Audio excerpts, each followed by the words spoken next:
Huawei's Matebook Pro X finally brings its small bevels and its wild keyboard-popped webcam to the United States today, either for $1,199.99 for the base model or $1,499.99 for the most powerful configuration.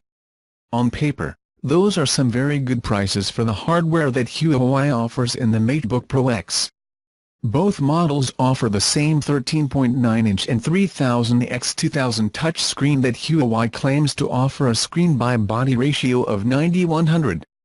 As for the ports, there is a USB-C port, a Thunderbolt 3 port and an inherited USB-A port, along with a headphone jack and, of course, the much-discussed pop-up camera, disguised as a key on the keyboard.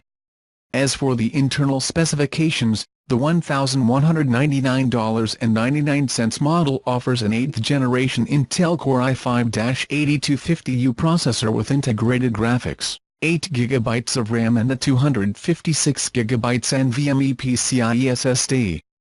The slightly more expensive model of $1,499.99 goes up considerably, with an Intel Core i7-8550U 8th generation processor and twice the RAM and storage for 16 GB and 512 GB, respectively, along with discrete NVIDIA GeForce MX150 graphics.